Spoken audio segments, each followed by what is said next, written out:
Zone of Interest is the new film directed by Jonathan Glazer, whose previous works include Birth, Sexy Beast, and Under the Skin. Under the Skin being probably one of my favorite films from A24. This was definitely a comeback that I was very excited for. It takes Jonathan Glazer like 10 years to make all of his films. He's not always around, but that's why you gotta kind of stick around and just be there for when he's gonna drop something, because he's always got something crazy up his sleeve. When we're talking about directors with stylistic and thematic range, Jonathan Glazer is such an important director to talk about, because I feel like there's so much going on beneath the surface. All of his films feel so different thematically, stylistically, narratively speaking, but the thing is, all of them have like this thematic tie, even if it's just very, very subtle. All of his films feel like people running away from their primary purposes or the decisions that they have previously made, and those decisions and their purpose ultimately sort of coming back full circle to haunt them.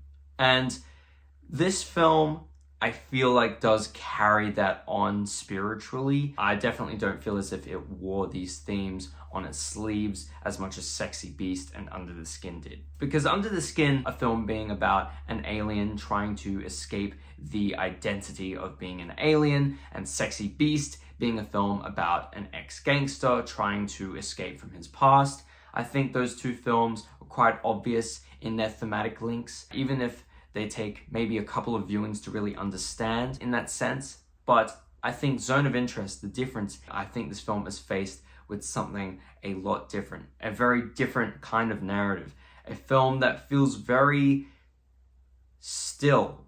It's very much a film that depicts the ordinary life of people, but it tries to bring to light something more sinister. But it wants to do it with a lot more subtlety, a lot more nuance than his previous films. It tries to show us these things without directly showing us these things. And Jonathan Glazer, being the master filmmaker that he is, really absolutely pulls it off. Throughout the hour and a half that I had during this film, I was continuously focused on the shots. But not only was I focused on the shots, I was just trying to listen out for something. Because the thing is, this is one of those films that you really do have to be listening, because what you end up hearing is pretty much what the film is truly trying to tell us. The idea that evil definitely exists, but it exists in plain sight. We're not always able to see it, but we can hear it if we listen really close. Jonathan Glazer here wants to be a lot more calm, a lot more patient with his drive.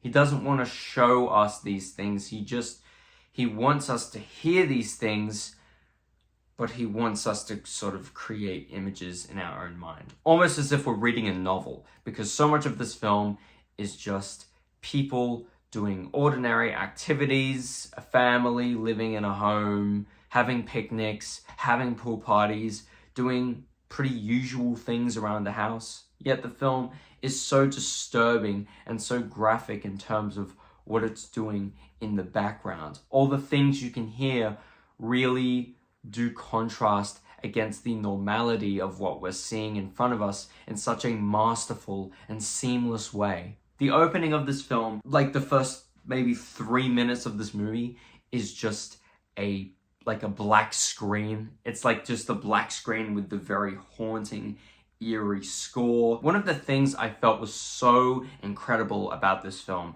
is just how complacent it is, just how patient, and just how willing it is to tell a story without moving the camera a single time. Jonathan Glazer has such patience as a filmmaker that he just will not move the camera. There are so many scenes of this film with people doing ordinary shit and just this very still shot. It almost felt as if I was watching a Michelle Haneke film, particularly with the film's very muted color palette. And beneath all of this subtlety, there is a very real and very terrifying narrative being told here.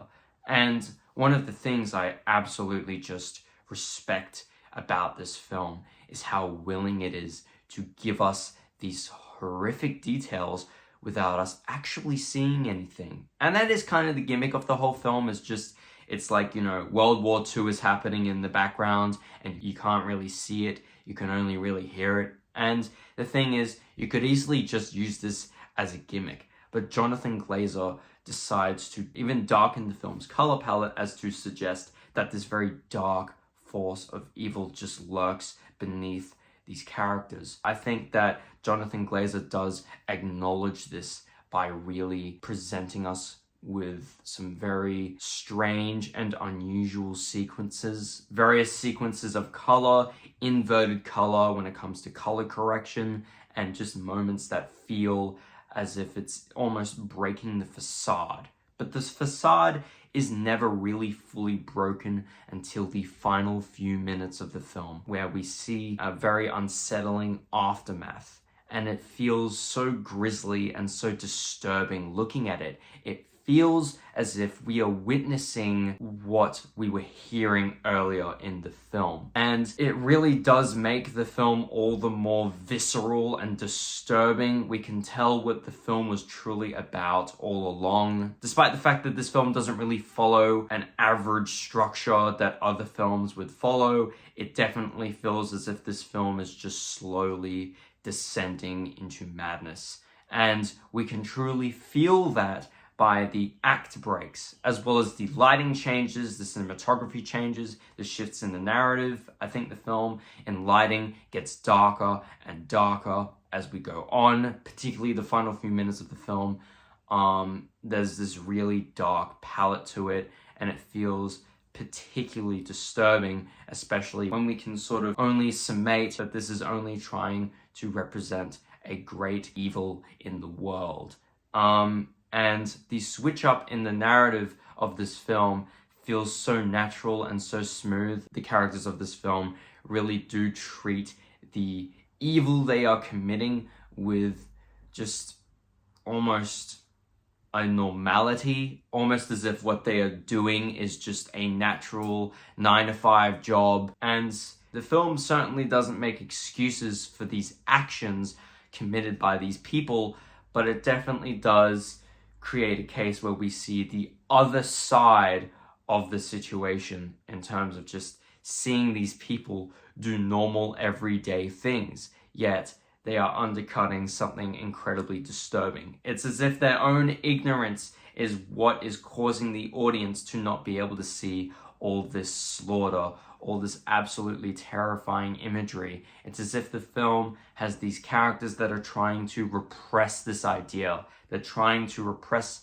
this idea of evil and trying to live a life of normality, despite the fact that this cannot really happen. And this ties in with the whole idea of what Jonathan Glazer is trying to do in terms of his thematic link with other films, or at least what my interpretation of his films are. See, this film is, of course, a family trying to hold it together, trying to be just one unit, but ultimately the period of time they are in, the job or profession that the protagonist has chosen, ultimately results in just this sense of futility as, the job sort of gets in the way of the personal life of these characters, the family dynamic ultimately being so close to ripping apart. And you can feel that string being so fragile that the idea of it breaking just feels so much closer as the film progresses. And no, you definitely don't really feel much for the characters.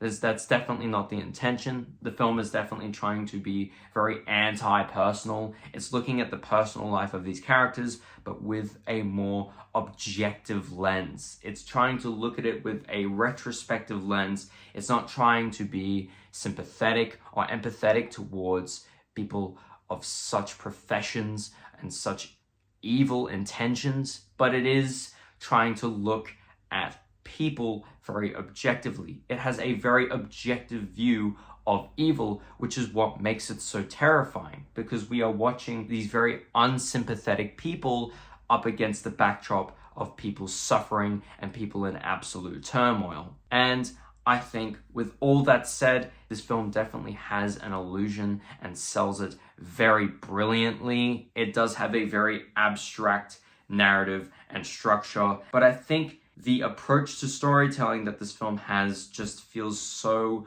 real and so raw and authentic. I was absolutely blown away by this film. And with all that said, I'm going to give Zone of Interest a 9 out of 10. I'm very, very excited to see what Jonathan Glazer has next. I'm sure it'll probably be an absolute banger. And I definitely do feel as if Jonathan Glazer is maybe one of the most important and unique directors working today. Anyways, once again, hope you guys enjoyed. Comment what you thought about the film. Did you like it? Did you not like it? Are you excited to see it? And I will see you guys later.